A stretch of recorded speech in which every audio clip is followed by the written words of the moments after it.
Cause square का integration करना हो तो ये फॉर्मूला है, साइन स्क्वायर थीटा का 1 माइनस कॉस 2 थीटा अपॉन 2, और कॉज स्क्वायर थीटा का 1 plus cos 2 theta upon 2।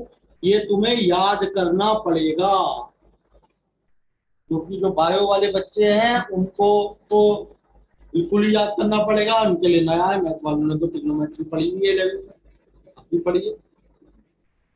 1 sine square theta जब भी आएगा तो ये फॉर्मूला लगेगा हमेशा, 1 minus cos 2 theta upon 2, cos square theta 1 plus cos 2।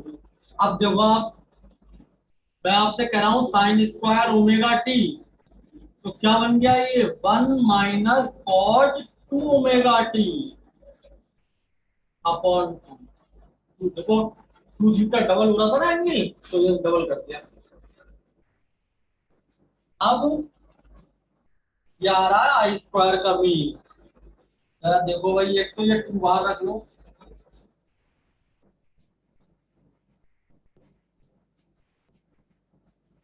और ये हो गया 0 से t 1 dt,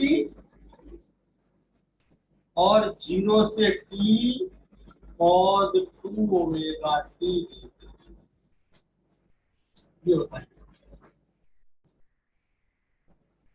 ये हमने क्या किया, एक बार देखो, ये जो 2 था ना, इस 2 को तो मैंने यहाँ रख दिया 2t।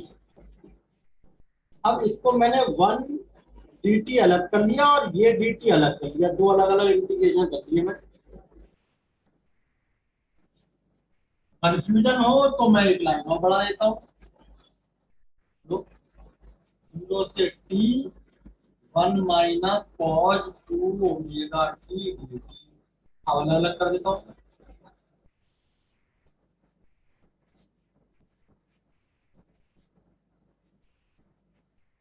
1 dt minus cos 2 omega T dt। ठीक है भाई, अब मैंने अलग अलग ऐसे कर दिया।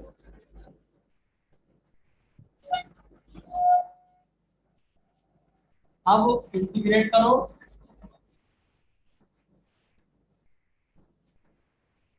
1 का इंटीग्रेशन सबको पता है टी होता है, और कॉज का साइन 2 ओमेगा टी अपॉन जो टी का मल्टीपल है वो हमेशा नीचे आएगा।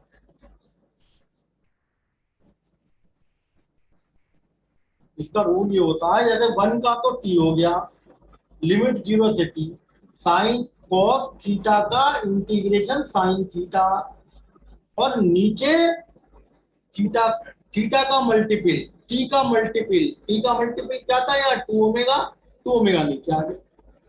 अब तुमने इसमें लिमिट रखी,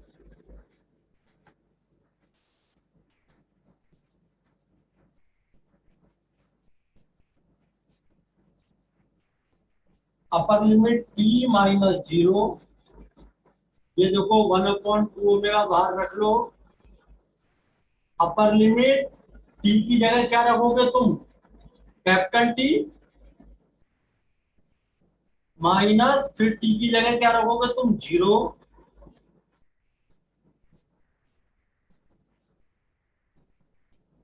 1 का इंटीग्रेशन टी, लिमिट लगा दी, upper limit capital T minus lower limit 0। ये जो 2 ओमेगा है, cos 2 ओमेगा टी का इंटीग्रेशन साइन 2 ओमेगा टी, तो cos का डिफरेंशिएशन माइनस साइन होता है और इंटीग्रेशन प्लस साइन होता है, अपॉन टी का जो मल्टीपल है 2 ओमेगा वो नीचे आ जाएगा। अब आपने पहले तो टी की जगह कैपिटल टी रखा, 2 omega capital T minus T की जगह 0, और put omega T equal to 2 pi, अभी रखा था omega equal to 2 pi upon T, यहाँ रख दो भाई।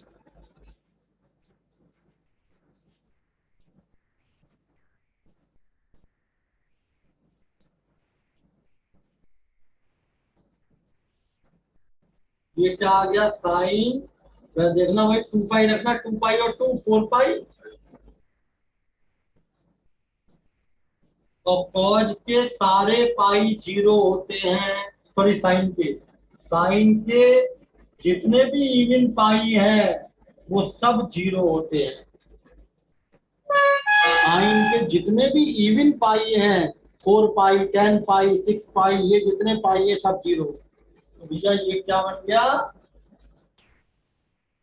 ये जीरो हो गया, साइन 4 पाई जीरो हो गया, साइन जीरो ये जीरो हो गया, सब कुछ तो जीरो हो गया। ये जीरो ये जीरो ये जीरो ये टी बच गया। बताइए भाई।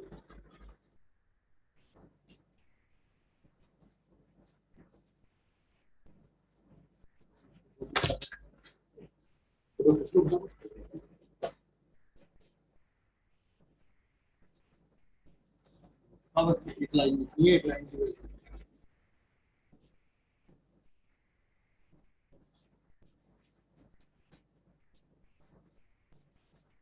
अब सिंपल, बस लास्ट स्टेप।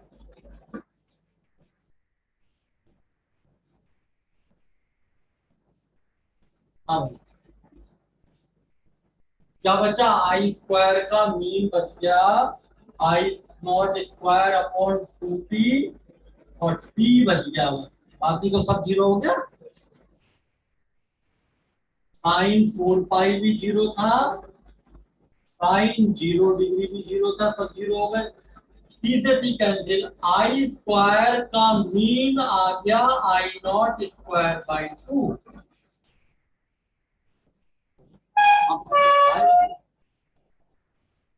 अब तुम क्या करो, टेकिंग स्क्वायर रूट और ले लो दोनों तरफ। ये क्या बन गया, आई आर एम एस। ये आई स्क्वायर का तो आई नॉट का स्क्वायर है ना, तो आई नॉट का स्क्वायर अंडर रूट से बाहर आके आई नॉट, और नीचे का 2 जो है वो नहीं आ पाएगा बाहर।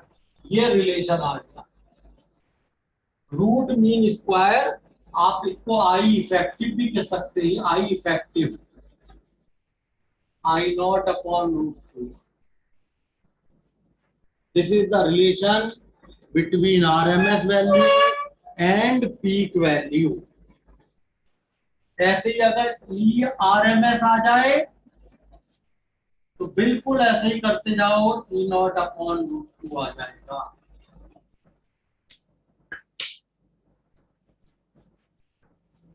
ठीक है, बिल्कुल ऐसे ही ई नॉट अपॉन रूट 2 आ जाएगा।